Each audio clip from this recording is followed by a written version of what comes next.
Hello everyone, शुभ बिहानी सबैलाई अल।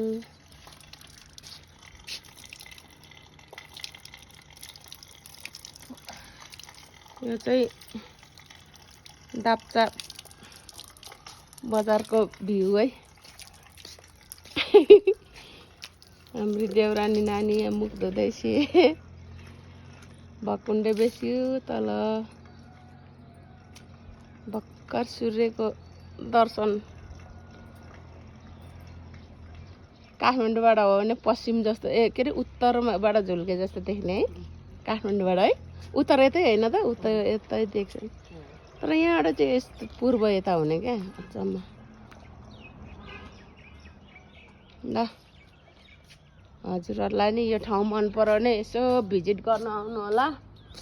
दाप्चातिर सस्तो सस्तो छ जग्गाहरू अहिलेको हालसालकोमा चाहिँ है। फेरि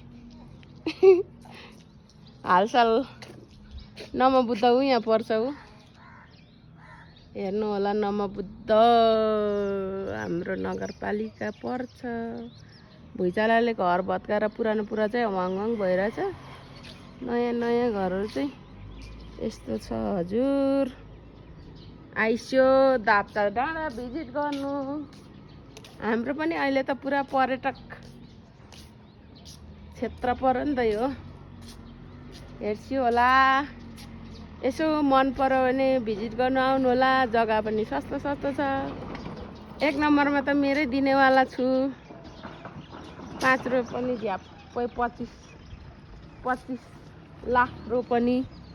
आइस्यो कन्ट्याक्ट गरिस्यो। माथि बायुमा नम्बर राखिदिउँला। कोरियनले यस्तो प्रगति गरिरहेछ हाम्रो गाउँमा। झन् स्कुल छैन कि हस्पिटल छैन कि चर्च छैन कि के छैन। यहाँ सब फेसिलिटी छ।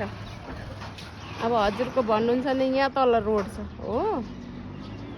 अनि यसरी यहाँ हाम्रो शनिदेव भगवानको बान पनि आएर बस्नु भएको छ। आइज आइज आइज आइज आइज आइज आइज आइज आइज आइज आइज के खान्छौ? भाग्नु भयो शनिदेव तपाईँको। हेर्छु यही होहरू गाडीको सुविधा छैन कि के छैन। लोकल गाडी घन्टा घन्टामा चल्छ। आउनु होला। जग्गाहरू चाहिँ एकदम सस्तो सस्तो मूल्यमा छ।